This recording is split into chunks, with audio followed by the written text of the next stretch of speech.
Haters, ¿cómo están? Les doy la bienvenida nuevamente aquí al canal, aquí a una nueva edición de Conversaciones desde el Inframundo. Tenemos aquí el honor de platicar con un gran artista, es el nada más y nada menos que Brian. Brian Ortíz, es guitarrista, bajista, la voz de la banda Tzompantli, de la cual hicimos reseña hace algunos días, una banda originaria de California, en los Estados Unidos, que mezcla death metal y doom metal de una forma bastante chingona, quienes recientemente lanzaron su álbum Beating the Drums of Ancestral Force el 17 de mayo a través de 20 Box Speed. Si no han checado la reseña, vayan a echarle un vistazo porque está bastante bien, aunque yo lo diga, y el álbum de verdad es un agasajo. So, Brian, thanks a lot for being here in El Hater. How are you, man? I'm doing good, brother. How are you doing? Great, man. I'm fine, thank you. Yeah, yeah, As I was saying, just dealing with the heat here in Mexico yeah. City, yeah, It's and fucking with the hot. rain, and so that's the Coke for. So Yeah. I'm pretty cool. Hell yeah, man. Yeah, I'm over here trying to stay cool. Today's the first day that I actually turned my AC unit on. So I'm like, I was like right before I was like, I'm gonna take a nap, and I actually was able to get under the covers. So I was like, oh, fuck, man, it's a little chilly in here now. No, man. Here we want to do to sleep naked because the fucking heat Yeah. is just unbearable. I mean, yeah, that's the only way to sleep. Yeah, man. Yeah, man, because I'm sweating. My neck is sweating. My back Yeah, head and my elbows all the fucking night just sweating, and I can barely stand it. Oh yeah, I put my hair up because yeah, like the back of Yeah, my neck was, yeah, same thing. I was getting a little sweaty, so I was like, man, I gotta turn my fucking AC, my air just tripping. conditioning on, or my fan, yeah, because I was just like, it's too fucking hot. Yeah, man. Yeah, man. Totally. And Brian, if you don't mind, and without further ado, I will start with the first question I got for you. This question is courtesy of Per Hellbutcher Gustavsson, the singer and frontman of the black and speed metal Hellbutcher and his Oh previous hell yeah, band, who was Nifelheim. And Niflheim, yep. yeah, man, I mean, and nobody. Yeah. And the question he asked for you is this one: what do you think about Iron Maiden? Iron Maiden. Yeah. I mean, fucking classic. Like I mean, they're one of the greatest fucking metal bands of all time, in my opinion. I think Bruce Dickinson, right? I think, well, so I have him at number 3 in probably like the best metal singers of all time. Okay. Behind, of course, Dio's number 1, um, and Rob Halford. Like those 3 are the big 3 of metal singers, and of course, Ozzy's in there somewhere, you know. But I those 3, they have just the fucking the most badass voice. They hit these crazy fucking notes. Yeah. And yeah, yeah, like the fucking riffing for Iron Maiden, those like it's both like hard riffs that make you like want to be aggressive, but also they're the harmonies that are in them kind of have a cool melody to them, and it's just, Yeah. it's like it's very unique to mix, you know, aggressive music with that type of you know of harmony, and yeah, just a fucking perfect band. Yeah. I mean, the melodies in the instruments and the voices are just out of this world. And as you say, I will not argue with you. Those 3 singers are just maybe the pillars of heavy metal, uh, and they have been for at least 40 years, man. Yeah, oh yeah, big time, big time. But yeah, I fucking I love that question. Shout out to Hellbutcher. I just listened to the album Great. on Saturday, and it's fucking badass. Yeah, man. It's a fun record. Yeah, Yeah, man. he fucking Totally killed fun. it. Yeah, hell yeah. Yeah, man. He just said when he asked, he said that I'm just predictable, and my question is this one, and I was, oh man, Yeah, that's a cool question because that's a almost sick question. nobody asks a simple question, so that's a cool question. Yeah, yeah. Everyone wants to get all deep and shit. It's like, nah, Yeah, he was, sometimes you get, yeah. Sometimes keeping it simple is the way to go. You know. yeah, man, exactly. The next question I got for you, Brian, is this one. what's the main reason that makes you want to create music that celebrates pre-Hispanic cultures such as the Mexica culture?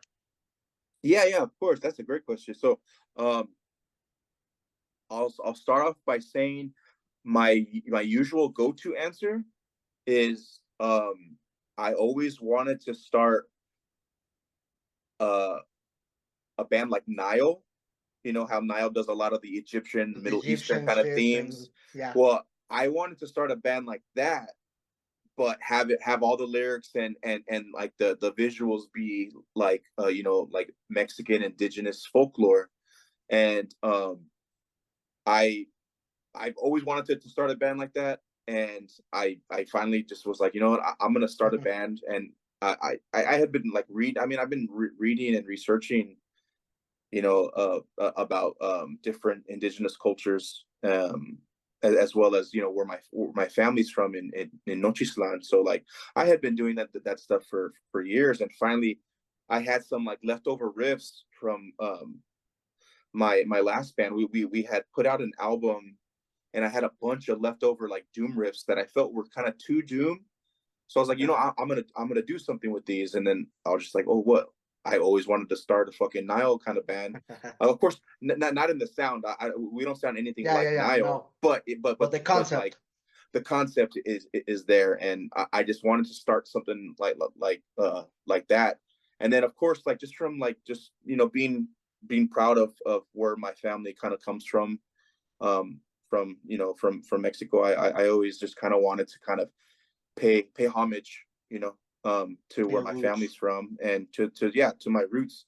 And I'm a huge fucking Sepultura fan, and they told me years ago, you gotta fucking get with your roots. And yeah, I fucking paid attention to them. But yeah, essentially that's what I wanted to do, was just start a band to pay homage to my heritage, and also I wanted like our version of Nile, or something where people should be proud of, and kind of if they enjoy the music, cool, but also just something that just like you're like, oh man, that's really cool. Like I might not even enjoy the music, but I think what they're doing is fucking sick, So it's like, but Yeah, yeah, man. that's the main You don't have to motivation. like it to respect it and to Yeah, support it yeah, because it's oh cool. yeah, And I mean, your idea is goddamn ambitious, man. I mean, it's very honorable too. yeah. I appreciate that. Yeah, and it's fun, and it's like I spent a lot of time cultivating, like the sounds and stuff. So like it's fun. And then just from like reading and stuff, I'll constantly go back and read things to kind of get inspiration for lyrics and stuff like that. Sometimes I'll go to like out here in Los Angeles County, we have a lot of like powwows and like danzantes. So like I'll go there and like kind of get. I'll literally just take like my seat, or my little like park chair, and Yeah. I'll just like hang out in the park and just listen to like the drums, and like watch the danzantes dance and shit. And Yeah. it's I get a lot of inspiration from that. And it's like a lot of rhythmic inspiration, a lot of just like um motivation to like create. So yeah, it's pretty cool. Yeah, man.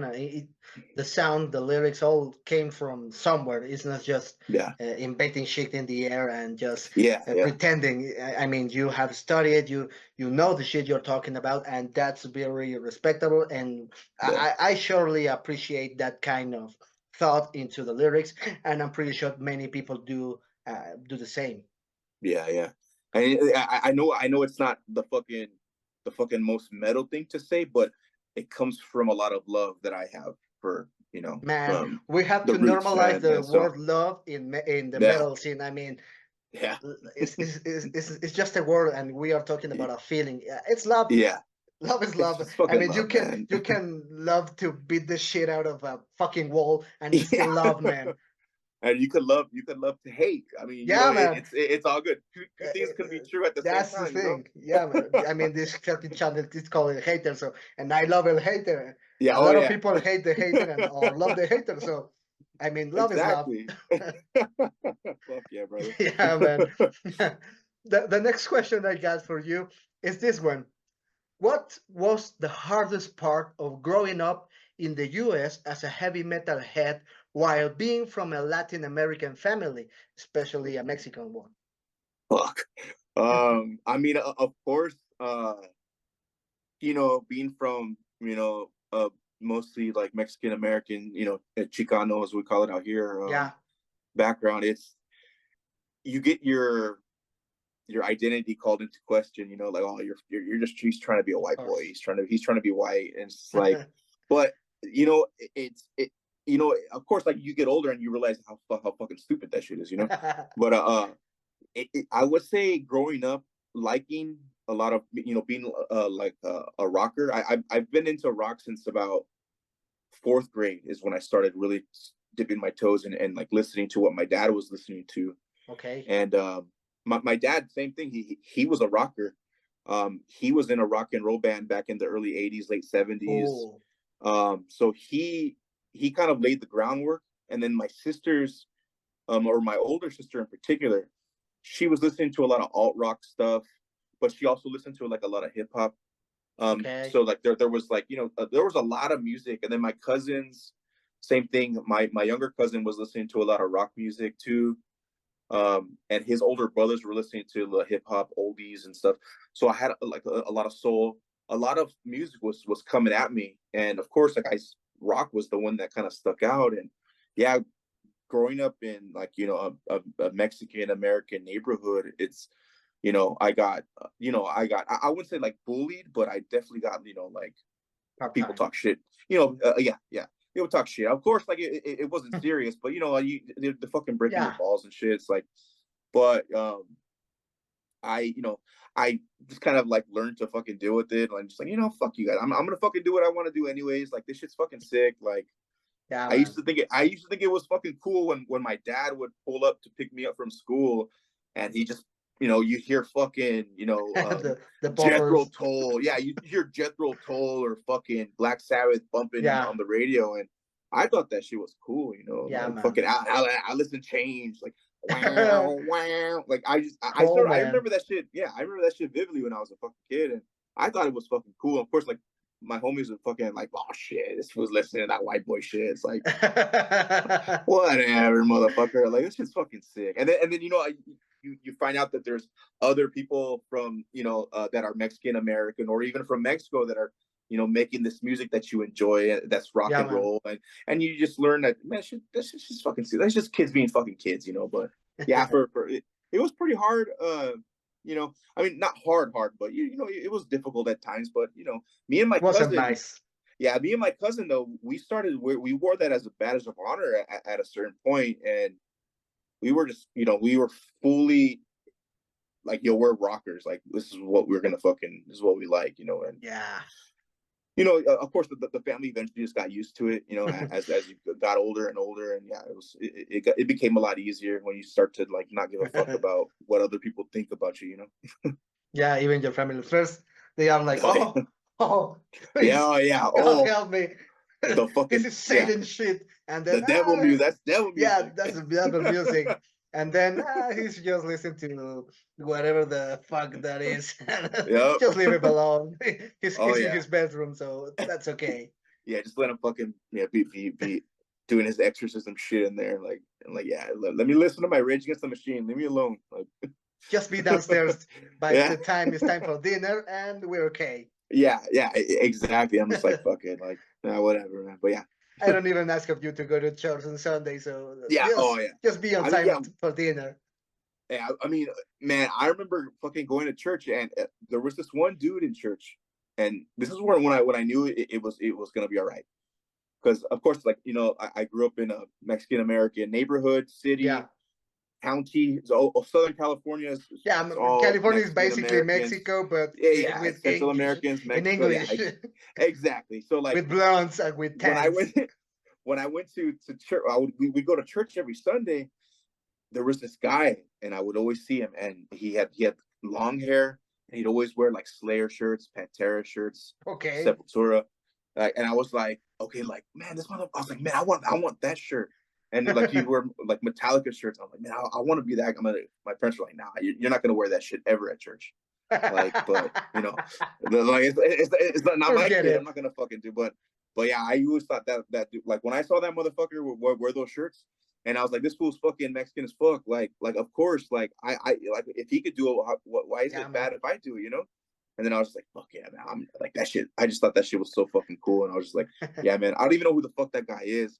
And I would see him every fucking week for years. And I was way younger, so I never got to hit him up or, you know, I was scared, you know, I was a fucking kid. Yeah. 5th grade. I don't he know was like who you 18. are, but I love you, man. Yeah, exactly. He was in high school or some shit like that, and I was only in like 5th grade, so I'm like, nah, I'm gonna do it. But that motherfucker, he was one of the guys, man. He was one of the guys that got me. He was one of the guys that got kind of like made me brave, you know, to kind of say fuck everybody. Man. I'm gonna do this, you know. And then you started to wear your D-side shirt to church. And... yeah, I mean, the very first shirt that I ever got, band shirt, was a Rancid. Was a Rancid shirt. And then my sister took us to a punk rock show. We saw Guttermouth, and then this hardcore band called Strife played. And so that kind of opened the floodgates when I was only like, I think I just turned 12 years old. And I was about to be in 7th grade, and yeah, that opened the floodgates, because then I was like, man, what the fuck is this hardcore shit? Like, it's like aggressive but still kind of punk. And yeah, and then after I got into hardcore, I started just getting into like the more extreme, and I just like, yeah. By the time I graduated high school, more heavier, crazier, darker. Yep. It's like, oh shit, he is like sick of it all. He started with Rage Against the Machine, sick of it all. And then he fucking ends up with Mortician and fucking Dying Fetus and shit, you know? Like, yeah, man. It's the metalhead evolution, at least for a lot of people. Then you kind of start off getting a little softer in some things and looking for other things. But I am like that. But I mean, I just enjoy porno gore, grind, brutal, but also goth, doom, psychedelic, everything. I just love the heavy sounds, man. Same. Yeah, same. I love fucking, like, I'm a big fucking like I love like the Cranberries, like Morrissey, the Smiths, you know. Good music, man. Just good music. I love that shit. Like Caifanes, fucking Aguares. Like, I love all that stuff, man. Like, I like it's all about your mood, like what you're in the mood to listen to, and like what sets certain moods. You know, what kind of therapy do you need at the moment? Exactly. what kind of like what complements those moods? And that's what I go by now. Usually when I'm spacing out and I'm working, it's fucking pounding fucking blast beats, you know. But yeah, if get me through the day. Oh yeah. But if my partner's around and you know she wants to vibe out too, then it's like, okay, no, I'll fucking throw the Smiths on, or Cranberries and shit like that, or some oldies, you know, some like old soul from the 60s and shit. And yeah, it's all about like a fucking feel, you know. Yeah, man, totally, I agree.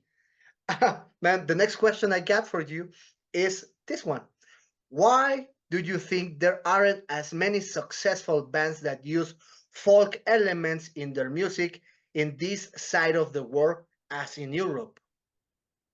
Ooh, that's a good question. I would say,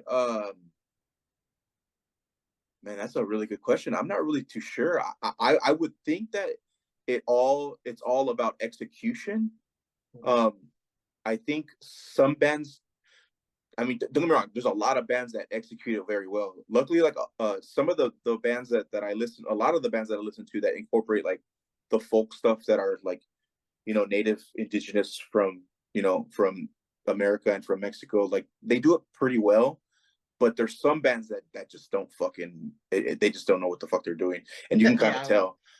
There's some bands that do, but yeah, they just using the imagery and the mysticism of the folklore, just Yeah. to sell an image of them. Yeah, exactly. It's like, and it's they don't even like take the time to like, you know, harness their craft or whatever. And Yeah, man. you know, there's definitely like a lot of like I definitely see that with like raw black metal bands.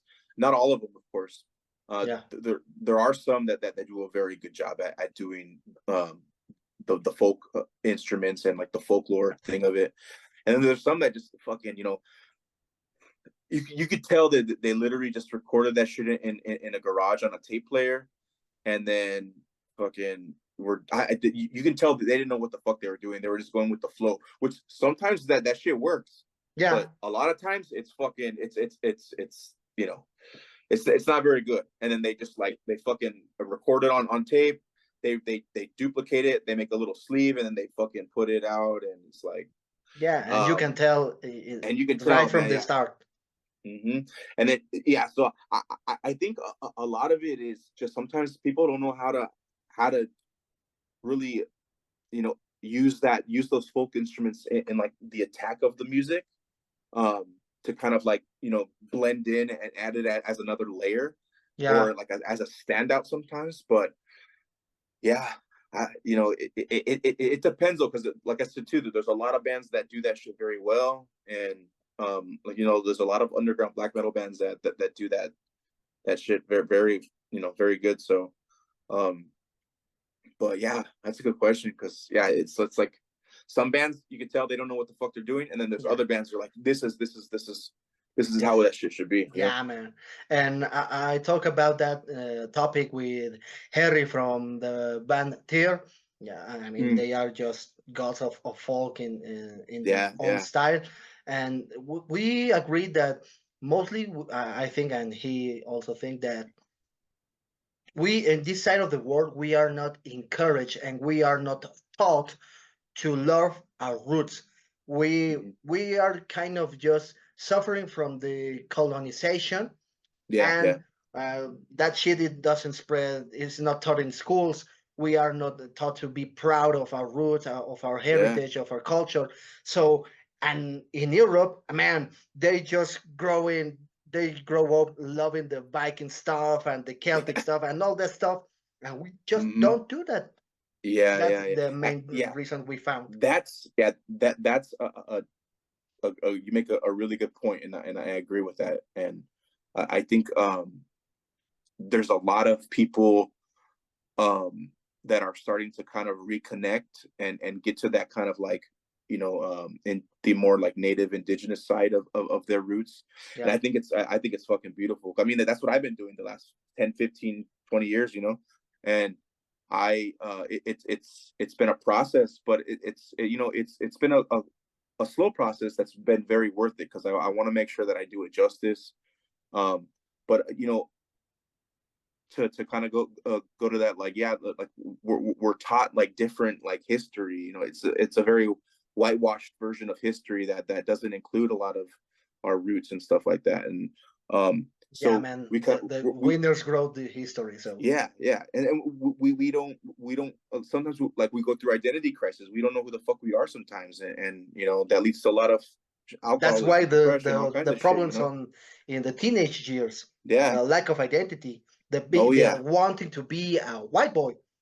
Yeah. And I fucking, I was lucky enough to find, you know, subcultures that kind of, you know, made it cool to kind of like look into your roots and stuff. You know, I like with like punk, hardcore, and metal, like those are completely underground subcultures that you know, hey man, you got to be proud of who you are, and like, you know, dig deeper into who you are, and you know, ask your family questions about, you know, the past and stuff like that, and learn where your traditions come from. And I think that's a cool thing.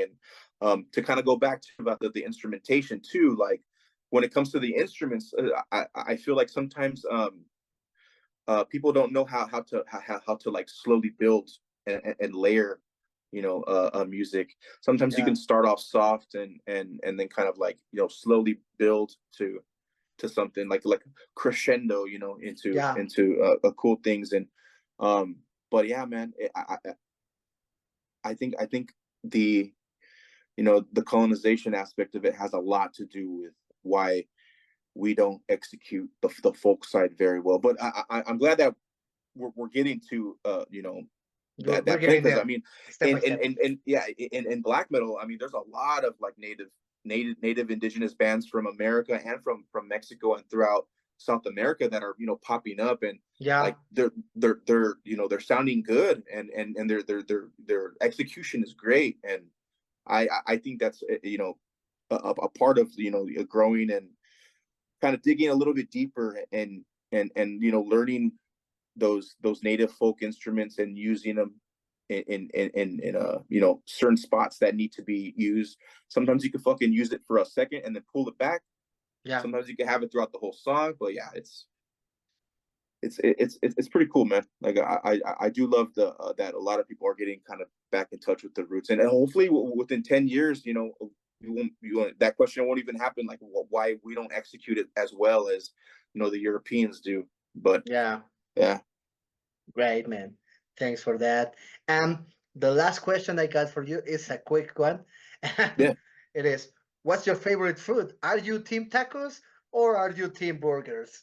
Please tell me the truth. I mean, fucking tacos. Like tacos are the best. I mean, it's fucking corn, fucking maize is like the lifeblood of America. Like, yeah, man.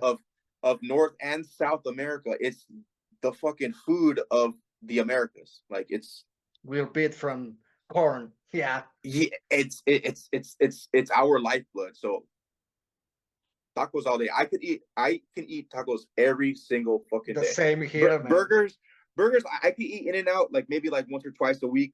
I mean, once or twice a month, and I'm like, that's cool.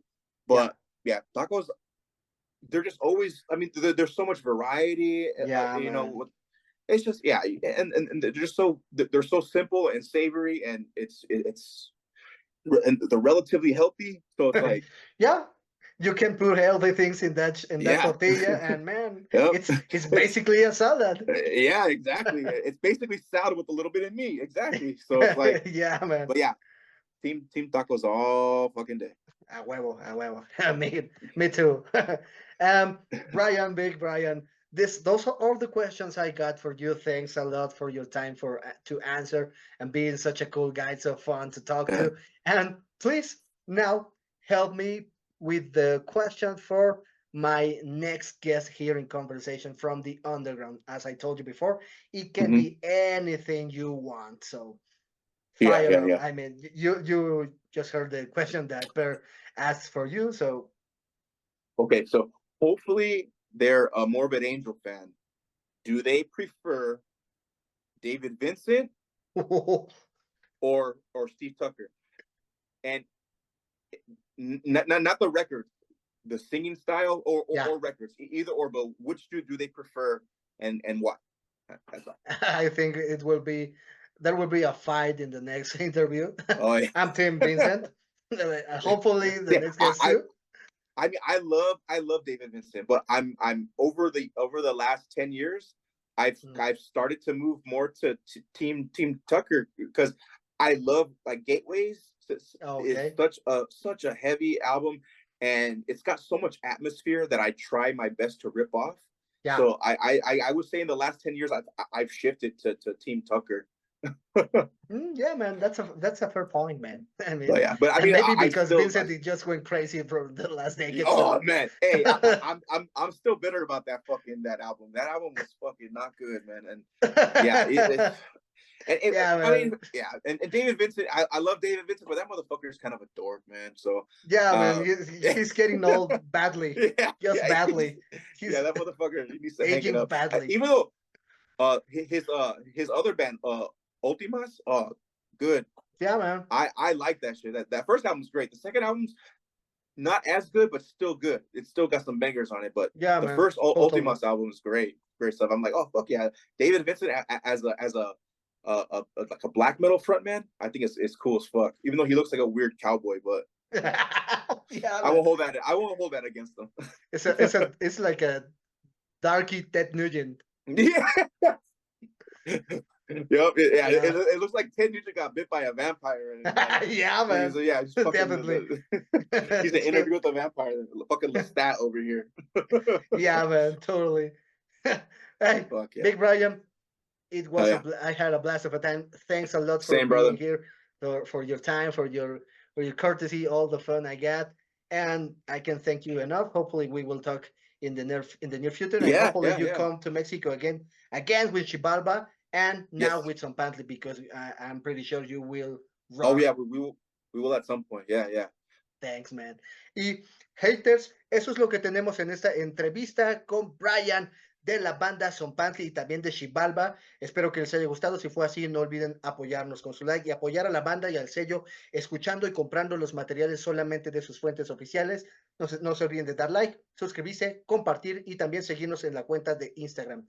Thanks a lot, Brian. Nos vemos en la siguiente. Yeah. Tlaxcalcomate, muchas gracias, gente.